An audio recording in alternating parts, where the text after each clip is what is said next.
Hello, everybody. How are you? Welcome to Digital of Business and Business of Digital. Today we have Troy with us, and we are going to talk about marketing strategies with him. Troy has been in this industry for last 10 years, and he has worked with clients which are like startups, SMBs, NGOs, and Fortune 100 brands. He has done work of around more than 100 million.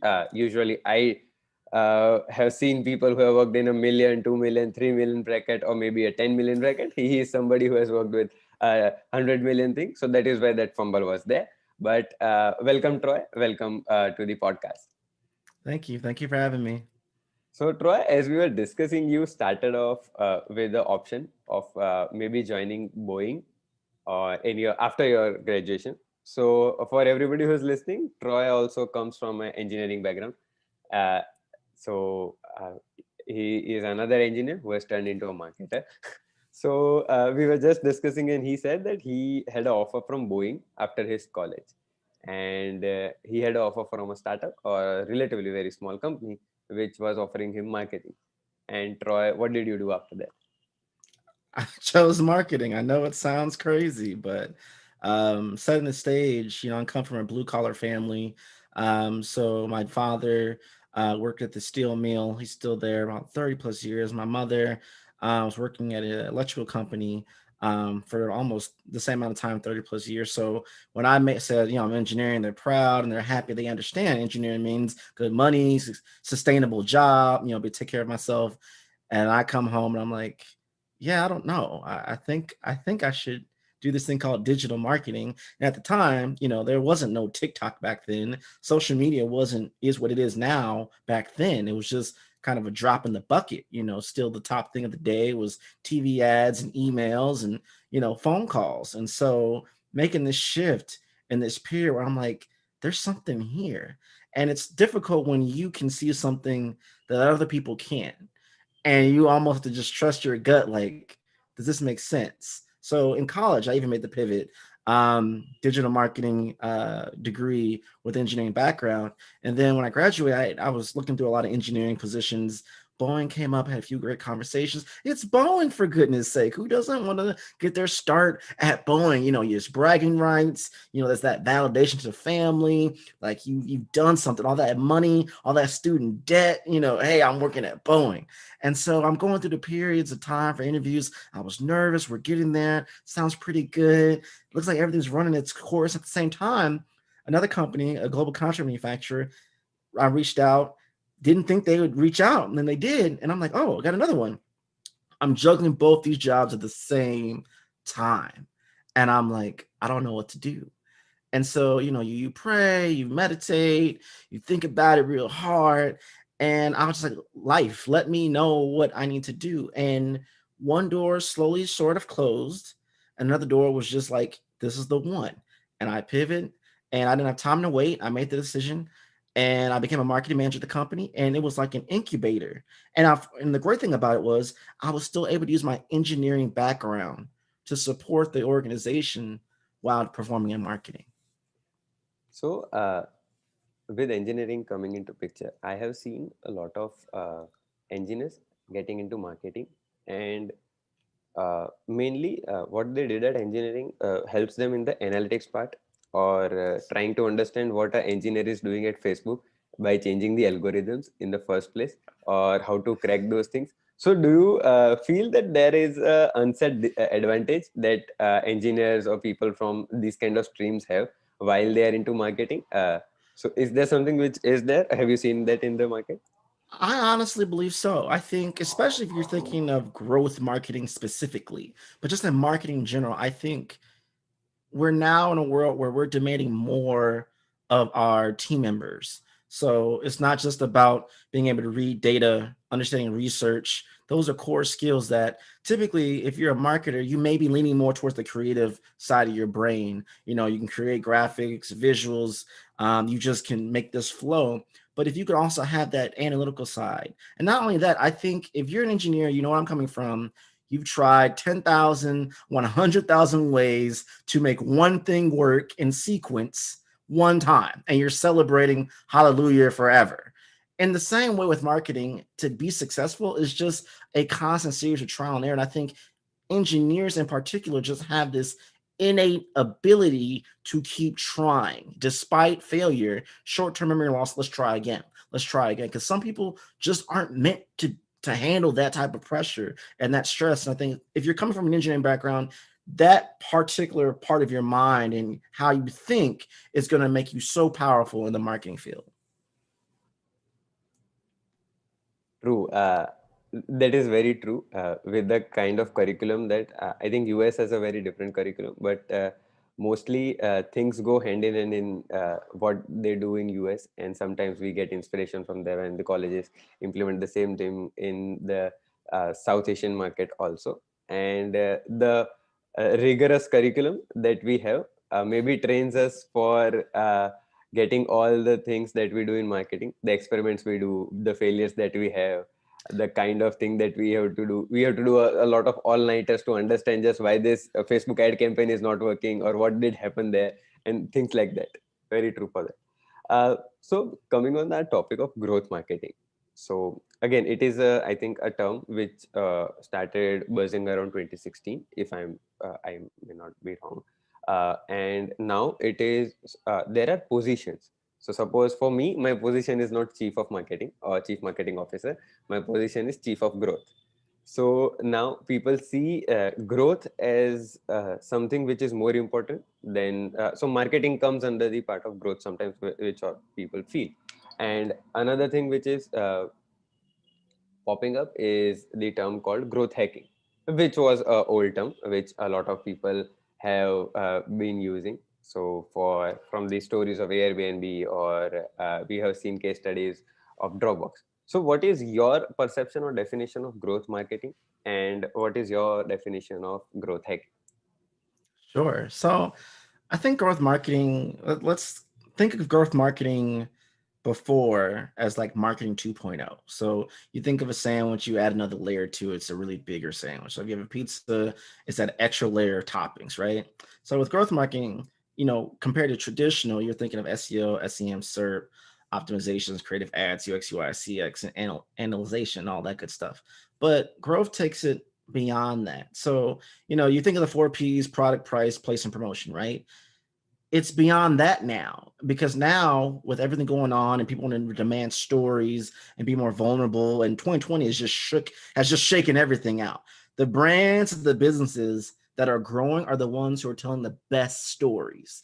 Why is that? Because they are applying the four E's, being engagement, exclusivity, experience, and emotion. We're getting away from the four P's and moving to the four E's. This is the new level of growth marketing.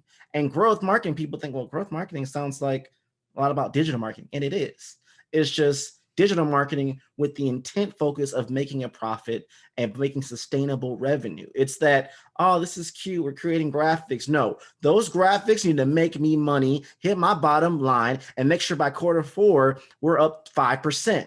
That's the pressure that we, as those who are now coming from marketing and then rising up higher to the next level of growth, these are the higher discussions that we're having. So yes, they're a little uncomfortable. Yes, it's a lot of pressure, but if you can harness, it's not just, I think the most fulfilling moment of a marketer is when you create a campaign and it not only gets the engagement that you want, but it generates the revenue that you want or surpasses it.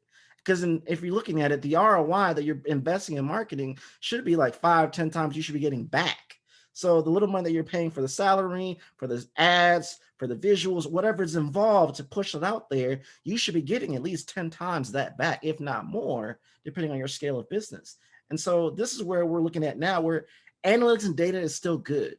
But I think if 2020 has shown us anything with this hacking now, is really the human element, because the human element is so unpredictable. We could do all the data analysis. We know our profiles. We know who would buy based off the color and the imagery and the text down to a science. And we run it and it doesn't work.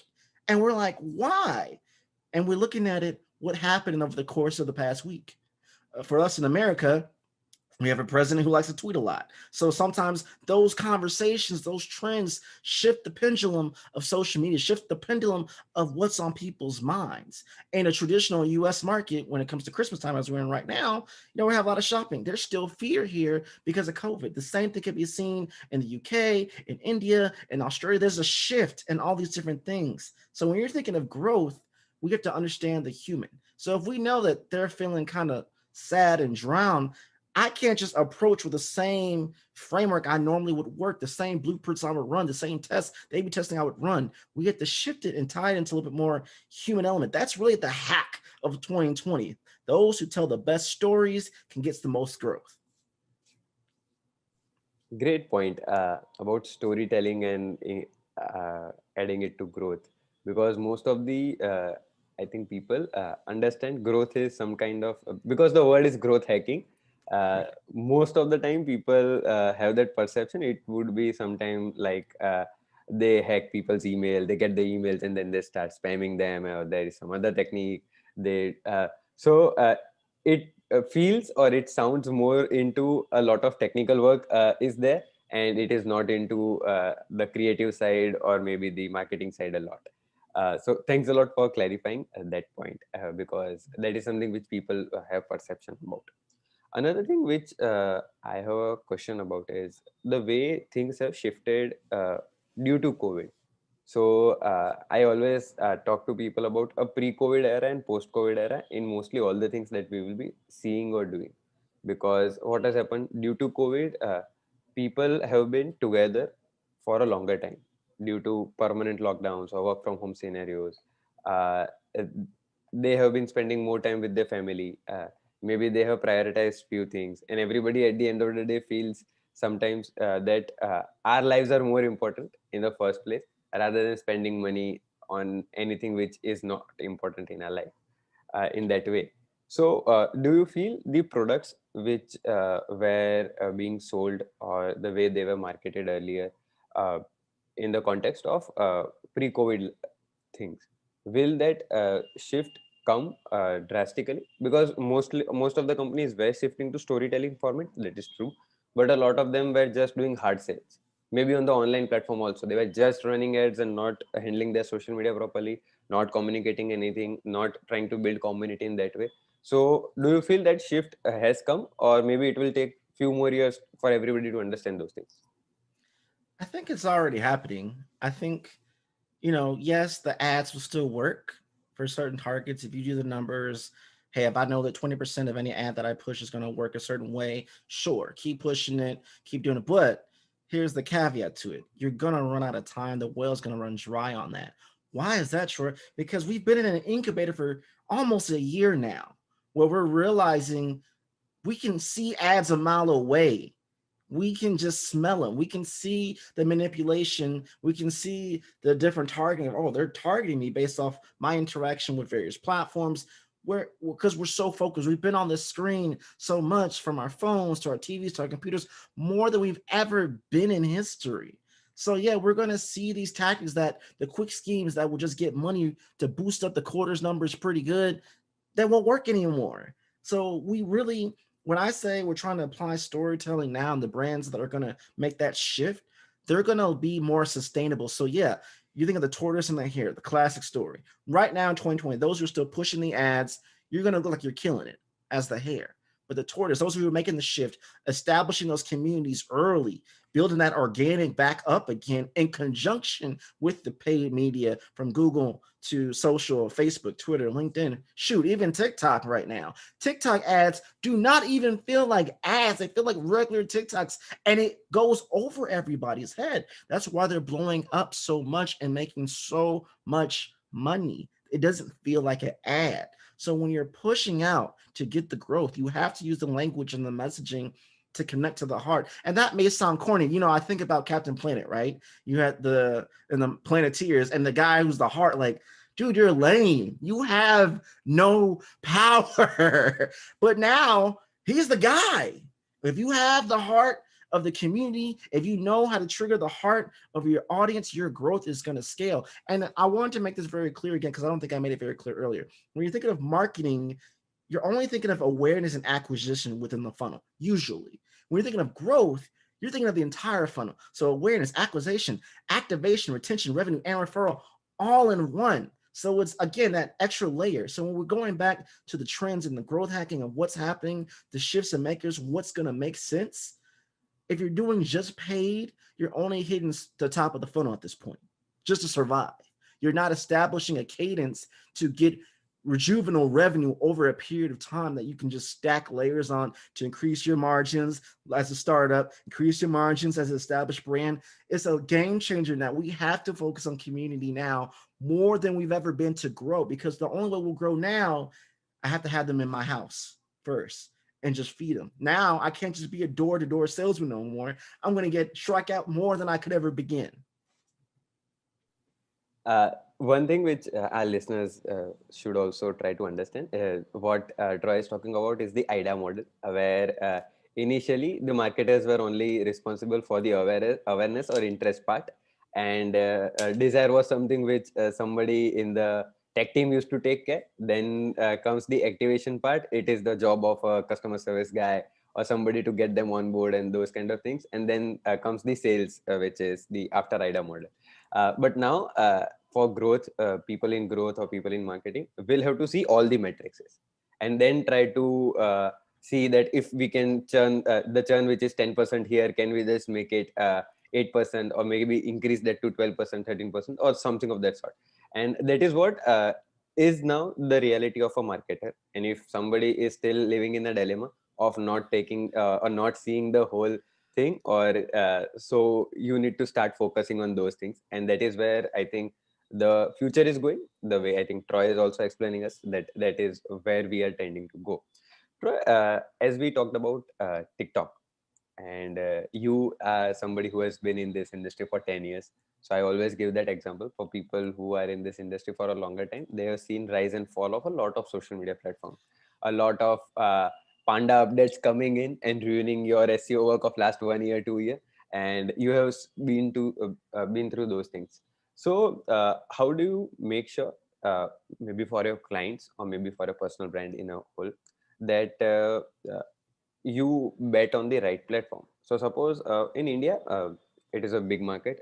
We are 1.3 billion people in a whole, and the government, due to some reason, banned TikTok. And then there are a lot of small platforms which are coming up, which are maybe like TikTok. And in US also, if we talk about 2004, there were a lot of platforms which were into social media marketing. And then Facebook came up from those. MySpace was there, Orkut was also going on, and then other things were there. In the same way, TikTok also has their own competitors, or maybe YouTube has their own. So what is your strategy for the same, that how should we look at the platform as a marketer, or because always a new platform will take more efforts to understand how it goes. Platform will have its own way of communication. So something which the way people upload things on TikTok is not the way people upload things on maybe Facebook or Instagram. Now Reels is there because it is trying to copy TikTok. But what is your take on that? So I love this question. I can give some really deep insight for the listeners on this particular one. Number one, for those who are saying TikTok, and it's for people under 14, it's not really cool. Let's rewind to 2012, Instagram. People were saying the same thing. It's just for teenagers, never going to scale. If you're in 2020 right now as a startup, as an established brand, as an SMB, just as a business professional, 9 times out of 10, you're going to have an Instagram account. Why? Because it's relevant and it's now. This is literally the same trend. If you want to bet, if you want to go back in time and you want to invest in Instagram, if we get the opportunity, it's literally the same pattern with TikTok, but at a major scale. It's jumped so significantly in comparison to Instagram. It's just crazy. That's why so many were trying to bid on it. So many. And so when we think at TikTok, it's not just about why is this working? Well, let's go back. Why has Facebook lasted this long? Besides acquisitions of other apps, and we're not going to talk about that, but y'all get my point. It's because it has the various mediums and everyone ease of use. When you think of Twitter, why has Twitter survived so long? Because of the micro blogging approach, just simple to the point copy. The same thing with TikTok, but with video. Now we're seeing, you have to entertain us. And I'm going to just disregard this for a minute, that people are saying we have a shorter attention span. I call no.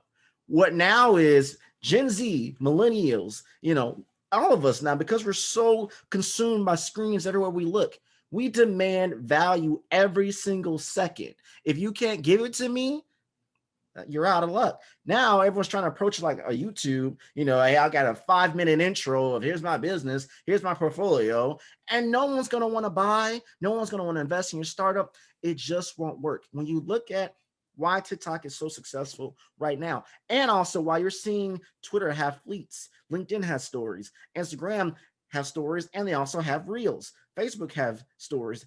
Pinterest has a story feature. Spotify has a story feature for its artists. Why is stories taking over? Look at the psychology of the consumer. They want micro visual experiences in chunks. Get to the point, micro ads, micro conversations. The brands, the startups, the companies internationally that can convey their message and get people to buy in 15 seconds with just visuals, you're going to win the day, because that's what the audience is telling you. And as marketers, particularly those who are in charge of growth, we either flow with the river or we drown. So do you want to flow and adapt and see, okay, I may not know TikTok.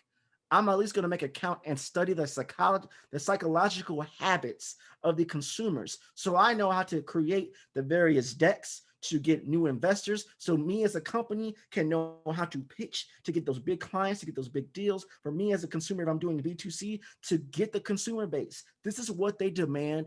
I need to pivot to make sure I'm in the right place at the right time. Now, how do I scale that for growth?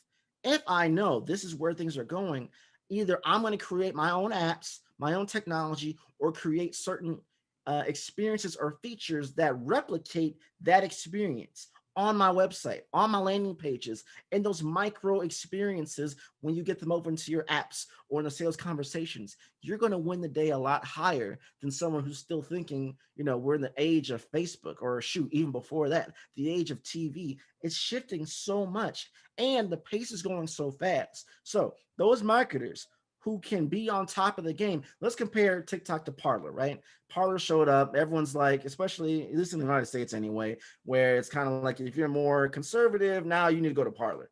Well, I'm telling you right now that that's going to flop. It's because it's not based on something tangible that consumers can really enjoy.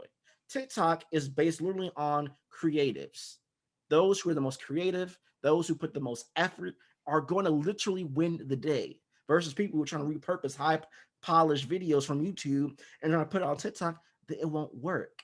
This is the psychology of things that us as marketers, us as growth marketers, those who are execs of, financial and everything else need to understand. Marketing is beyond just cute graphics, website UX UI. You have to know the whole process, because when you do, it's almost like when you think of an engineer, right?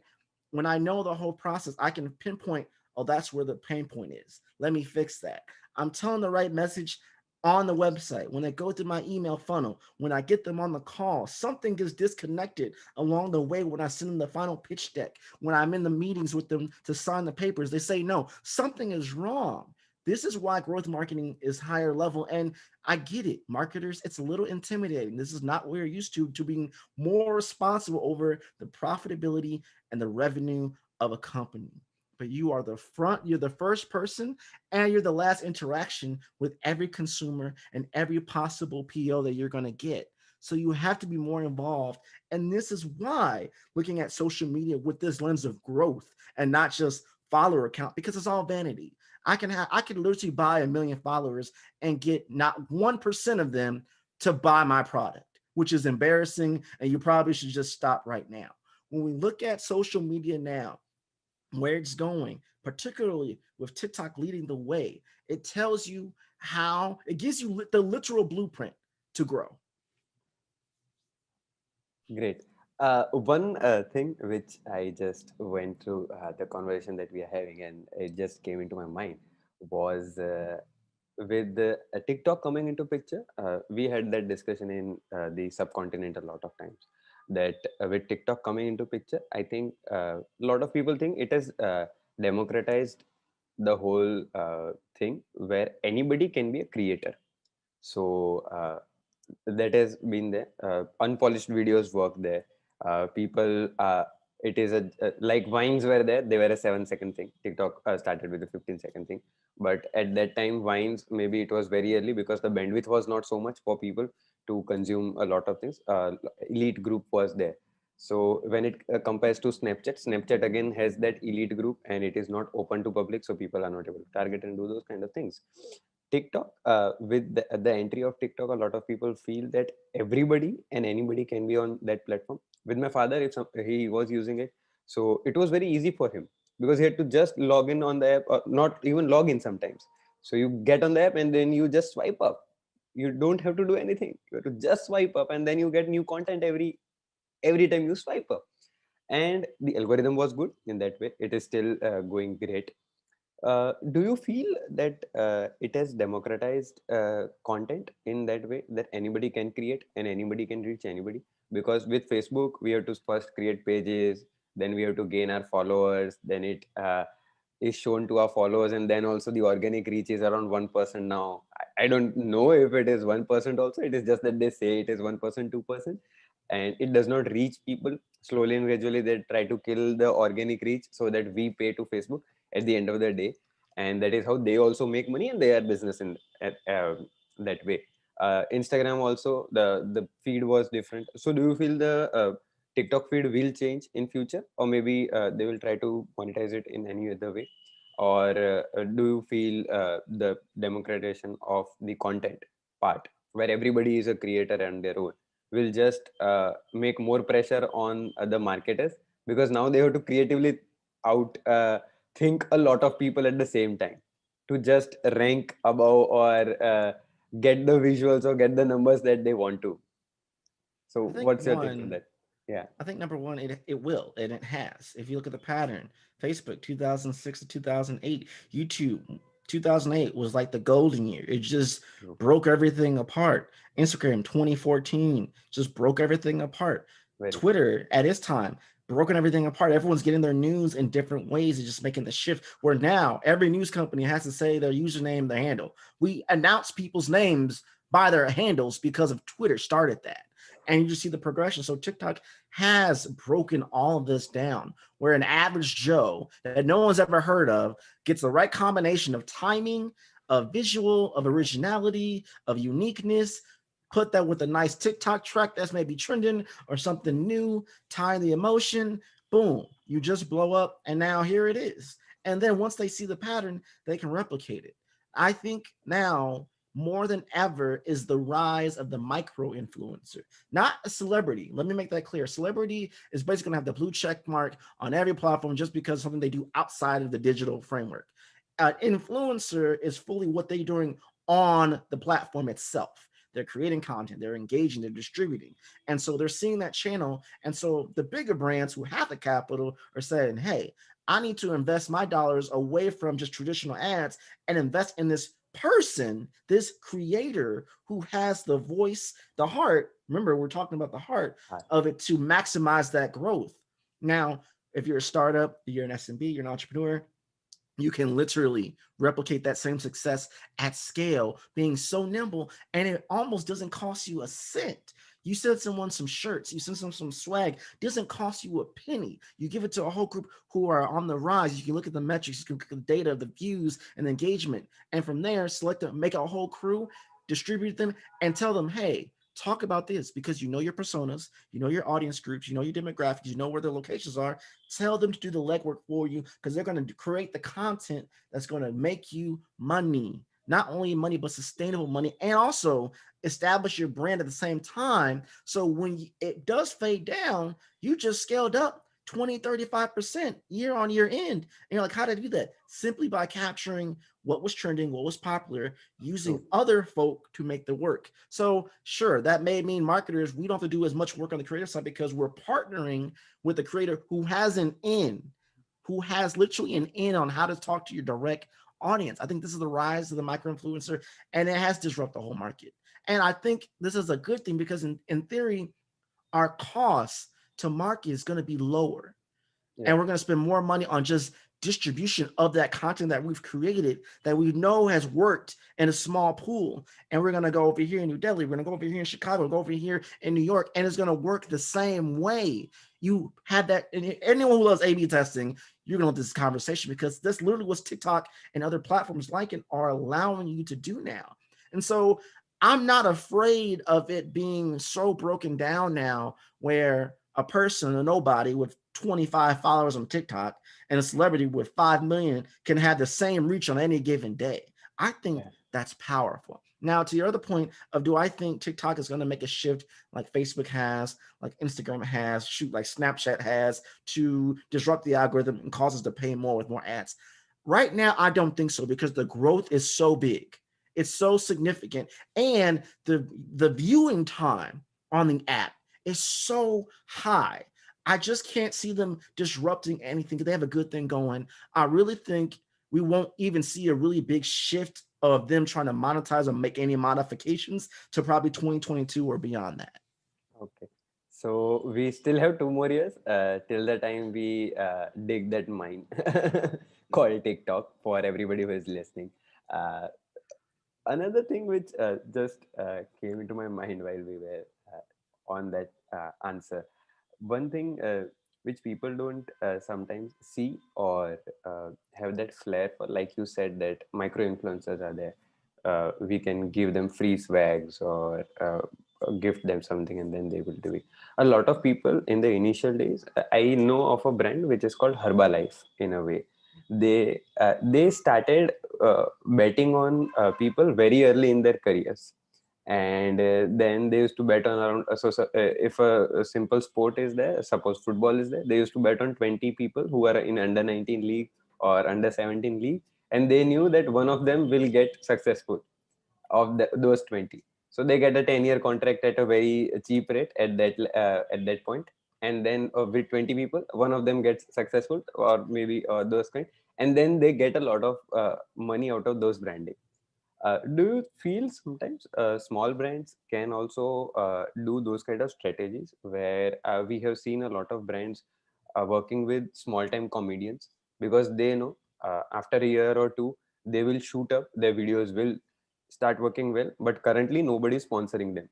So let us get on that thing early and then try to get good eyeballs from our audience. So can this be a good growth hack for 2021 or beyond?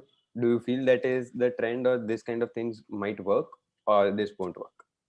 I think, local SMBs, small and medium sized businesses, this is your time because you're the businesses that the communities are closest to. You can reach people much quicker because you're nimble, you have a smaller teams than bigger brands. They have to go through so many more red tape, Yes. legalities. And like you said, there's such a larger disproportion of those on the top, even the Fortune 5,000 versus the SMBs and everyone who's outside of that market and that bubble. Anyone who's an up and coming artist, rapper, musician, creative of any type, designer, writer, just the micro and TikTok actor, they're going to lean toward the SMBs to give them their first shot because they can get any money quicker than trying to pitch up to the big leagues. They still to this day won't make the shift and they can't move as fast. The only thing that is preventing a lot of SMBs and local businesses to take advantage of this hack is unfortunately they themselves are still overworked. A lot of them are still trying to recover from COVID, depending on their industry and their Yeah. sector. A lot of them are just trying to get day by day. They're not thinking, oh, if I invest in this 6 months from now, I'll triple what I was making in 2020 and 2021. And that's hindsight, foresight, whatever you want to call it. And I think that's the holdup. I think for a lot of individuals right now in the small business market is that either they don't have the funds because COVID hit them so hard that they can't invest in the very community that can make them 10 times richer than they were right now, or they're still not sure because they are maybe stuck in their ways. Maybe they're not used to certain technologies. Maybe they're not moving as fast. But I think now is the rise of the SMB that on any given day, with just a simple TikTok or a simple reel or anything like that, you can get the scalability of a Fortune 100 company overnight. That to an SMB is hundreds, if not thousands upon thousands of dollars in revenue when you look at it for pennies on a dollar in ads. That's the brilliant thing. So it's just, if you're an SMB or your local business you're listening, or if you're an entrepreneur or you're a startup, Series A, trying to get that money up, you Yes. might want to allocate some funds to this new game that we're playing. The chessboard has shifted. There's all new rules. There's all new players. Just because they have a blue check mark don't mean they're going to get the same engagement. This is your time. Great. Uh, the blue check mark thing. A lot of people have that perception of somebody who is a celebrity. We had that initially in the talk, that somebody who is doing something outside of the platform, that is why they have a blue tick mark on the platform or blue check mark. And it is not necessary that they would be able to gain the same kind of engagement which somebody who is on the platform and creating content every day. So we have a lot of YouTube creators which create videos every day. We have a lot of vloggers who are there, and then we have some film stars which are on the platform. Maybe their subscriber number is big, but then the number of views, video views on daily basis which they get is not so much. The kind of engagement or one-to-one conversation that people have is not the same. Because if Tom Cruise is on Twitter, there won't be a two-way conversation with Tom Cruise, that is for sure. So he will be just using it as his press release kind of thing, where he comes, he says something, new trailer is there, new movies there, new updates are there, he will be sharing that. But when a micro influencer turns into influencer, or a YouTuber who is on Twitter, it will be a lot of two-way conversation, and people feel like, oh yeah, I am talking to a guy and not to a celebrity in that way. He's somebody whom I know. I have been following him for last 2 years, 3 years, and those kind of things. So, how do you see? Are brands able to see that thing in the 2020s and 2019? Are they able to realize that putting so much money on a celebrity sometimes in the online world, maybe for the digital, or maybe I think for the billboard advertisements, or maybe for newspaper, it still works, because you need a face to attract, in the whole Right. clutter of a newspaper you still need a face to attract. But when it comes to a mobile screen, do you feel that is effective for, as a brand, to have a very big celebrity who is endorsing your product, or rather they can now slowly gradually shift to these micro influencers or influencers who have grown on the platform? It's kind of to the question of, would you rather have one duck the size of a horse or 100 horses the size of a duck? And I'll take the latter, because that gives me security and I can have a wider net of touch points. When I have one big celebrity, I have all my eggs in one basket. And I'm banking on that this person, with just his namesake alone, will attract the right audience, not only to my community to just knock on the door, but join the community, and not just do that either, but to buy my product, my service, whatever I'm selling consistently at a high enough market that's going to make me a profit every quarter. That's a lot to ask. Versus take the same amount of money I've invested in this big celebrity and I distribute that same exact amount of money to micro influencers. That means I have, from going from an army of one to an army of 1,000 or 10,000 or 100,000, depending on the scalability, the price, and all that stuff. If I got a TikTok person who is consistently creating content with maybe, let's say, 10,000, because that allows you to get a live. So let's say each one has 10,000 followers. And I do that across the entire globe. I'm going to reach more people. And I'm willing to bet I'm going to have a higher ROI and a higher chance to make double on in profit than I would having one celebrity on TikTok. Guaranteed. The numbers would back me up on this. Why? Because, like you said, if I'm growing with this person when they're nobody and they're creating content every day, okay, I know this person, I know this person, I know this person. Now they become celebrity status. To me, it's like, that's my brother, that's my sister, that's family. I know this person. So I still don't see this person with the celebrity, no matter how much money they make, how much fame they get. That's why when you saw the rise of YouTubers from 2008 to now, when they're the ones in the movies, they're the ones in Hollywood and Bollywood and doing all these different things because they've rose up the ranks. We're attached to them differently than we were people who just started writing movies, because we've watched them grow. That investment, so that clout is there. And so that's more valuable, which means that's more profitable as well. So knowing that, celebrities, I'm not saying that they still can't have their day. A lot of celebrities have made the shift and have adapted and have blown up and have had the same power on the digital as TikTok and other platforms as they did outside of the digital world.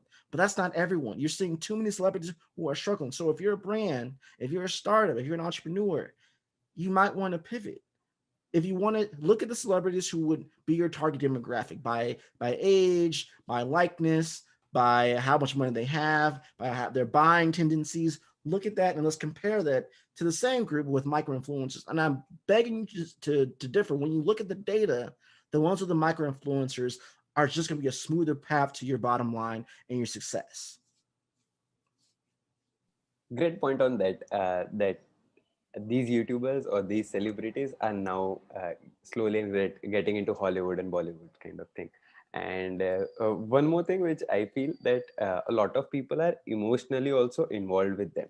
Like you said, Yes. that yeah, he is my brother or he's a family and those kind of things, because the journey part has been with them. Uh, as we are coming to the end of the podcast now, and most it was a great conversation in the first place. A lot of new things to understand and know. I usually have two questions for everybody, which are number one is we are in a field where things shift drastically every 1 year, 2 year, the whole digital marketing space. Normally, we both have been into engineering and we know things don't change. If we are studying calculus, it is the same, which if my father did engineering, he also studied the same thing, right? Yeah. And then if you are into civil engineering also, or maybe architecture or things like that, the basics remain same and things don't change at a speed which is into social media marketing or digital marketing space. uh, what is the thing which helps you keep up with the whole thing, and what is your hack into understanding that this is a new trend, or how do you get to know this is working new, or these are the new features, let us try this? Because a lot of people on Instagram or TikTok or those kind of things always say something new is there, do try that out, because TikTok will try to promote that feature, Right. so that people see that feature. And if you are in the early adopters kind of space, you will always gain more views. Same ways, for if something is new in stories, do try to use that thing, because Instagram is going to promote that story to everybody or trying to push that to more audience. So but how, how do we know that this is what is new today, and what is your hack for the same? How do you get to know this? So if you're listening, you're probably wondering, like me, like, yo, how am I gonna get that growth marketing I need to make the money I want in 2020? Give me the secret hack. Yeah. I don't have it for you, but I will tell you this, and I can tell you by data, and I can also tell you by just the human trait, the sociology, psychology of it is just back to just how we think. So if you take the tangible, the technology, the data analytics aspect, and you combine that with the human aspects and put all that together, you're gonna have a powerful concoction to make that blueprint necessary for growth. When I'm looking at TikTok, and again, I was kind of the theme of the conversation, and I'm trying to think of scalability. The function of we're conditioned now to just scroll endlessly. That tells me in the back of my mind, I need to talk to my developers that when I'm going to my website, I'm creating a micro experience. It doesn't need to have any tabs. I need to have a full immersed scrolling experience. Why? Because the audience is already conditioned. True. So I can already take that, implement that on my new website, my new landing page, different ads that I'm running, drive into those different experiences, remove everything else, and just have an endless scroll. You see that all the time with Instagram. They get you on a good hook with a video or a graphic. You go there and it's just an endless scroll. And if your executive staff is like, no, I want to have a traditional website, show them TikTok, show them the data. TikTok is conditioning where we're going. And so that's kind of like an end to say, I need to modify a new landing experience to have an endless scroll where each scroll fits the mobile AMP first, fits everything in a visual way, is fast loading, it makes sense, it's simple text, but it keeps me engaging. The longer they're scrolling, the longer I have a chance to basically get the money, to get them as a customer long term and keep it moving. Also, when you're thinking about even subscriptions, tying in that to subscriptions, the subscription model has blown up. We're conditioned True. Disney Plus, Spotify, all these different things now. We're moving away from just cable.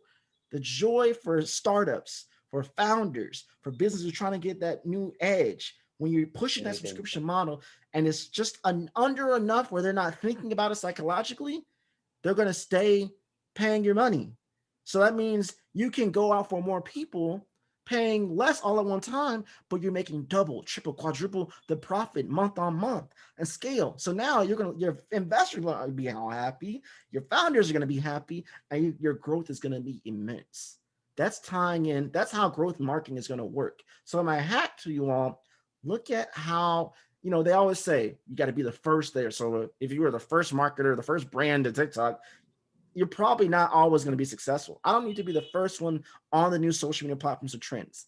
I need to be among the first to understand the trends, to understand how it works. So as an engineer, we can re-engineer that to fit it to what I want to do to funnel it. That's really the hack. The hack is just understanding how the consumer is engaging and responding. I can literally replicate that in messaging and visuals and color scheme. If we know that certain TikTokers, or just in general how TikTok is branding itself in the visuals when people are looking at it, look at the certain filters that TikTok offers. I should take that visual concept and put it over to my images. I bet you when you look at it, you're going to see a growth by at least 3.7%, if not more, every each time you're doing. You're conditioning them to see, because it represents and mirrors what they know, what they associate. And again, those four E's, that last one being emotion. I'm tapping into the human emotion, coupled with psychology, coupled with data. That's how you grow. I think that's a wonderful take on understanding the thing which I asked. Because most of the people say you read things and do that thing. And then I think it is a wonderful answer for the question that I have at the end of the podcast mostly. Uh, One more question, which No is the problem. last one, and we will end it after that, is one thing which keeps you going in a way as a person, and which always has helped you. So something which for me it has always been hard work beats talent when talent does not work hard. Usually it's not just about quotes, but a philosophy which you have embedded in your life or in the way you are working, so that it's good for your clients, it's good for what you are doing, it's good for the society in the first place. And what is that thing which keeps you going, or what is your philosophy to keep going? Because a lot of stress is there with work from home. A lot of things are just coming in. Most of the people are emotionally drained a lot of times around us. So what is that something which keeps you going? That's a great question. I have this like marketing philosophy, right? It's called imagination, the engine, content is the fuel, social media is the highway, market is the roadmap, sales is the destination, and culture is the GPS. That's the boundaries of how I look at marketing and just growth, but also just it's a part of myself in there.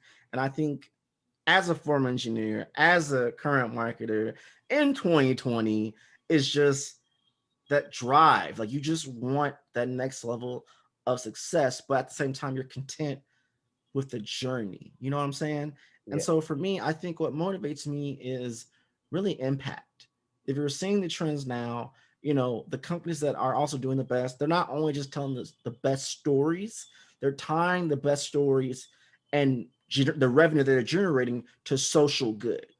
And so for me, my talent, my superhero ability, the way I'm programmed and wired to do the things that I do, continue to learn, and the passion all comes together, allows me the opportunity to help my clients, to support bigger brands, to make an impact. And if you have that in hindsight, and I say, hey, Troy, if you don't finish this project today, you're not going to be able to help this nonprofit, this NGO, who in turn won't be able to feed, 5,000 new youngins this year or this quarter. And that could be for anything. This technology to help people through COVID, this technology to help students learn. Your product or service, no matter what it is making a positive impact for somebody times however many people you have as your customer. So if you think of just the impact of me, I need to be on my A game. Me, I need to be constantly trending, study the trends, studying what is going on in my industry. A, because I love it. B, because I'm passionate about it. C, because if I'm good at it, I'm going to get paid what I'm deserved eventually. And once you get more money, that eases a lot of stress It doesn't solve everything, but it eases a lot of pain points as a founder, as an entrepreneur, as a business, as a brand. So when I tie that back into impact, that's stronger than money. Because if COVID kicked my can and blew up my agency, blew up my startup right now, it didn't destroy my mechanics, my ability to think the way that I think. So what? My startup didn't work because COVID wiped it clean off the face of the earth. That means it led to a whole new opportunity of a new pathway that no one's ever discovered yet. And because the same mechanics and technology and understanding that you have as your own being, you can now go get it. So it's just having that confidence to know that in yourself, that you no one has the molecular mechanics and abilities that you do. The experiences, all that's combined there. So no matter what, if COVID took your job, if you're trying to do a new startup, if you're making a shift from regular marketing to growth marketing, or whatever the pivot may be, you have it innate in you to be successful. And that's what drives me too, is that impact. Great conversation that we had today. And the final part, which I felt a lot, was everybody has their own journey, the answer that you give for that. And the experience that you have in your journey is not something which anybody else would be having, because you have your own 28, 30 years, or whatever your age is. Suppose my age is 28. So I will have my own 28 years of experience on this earth, which will be maybe very unique in that way, and that might drive me to do whatever things which I want to do in my life. Thanks a lot, Troy, for doing Thank this you for with having us. me. It was a great time, and thank you very much. Appreciate it.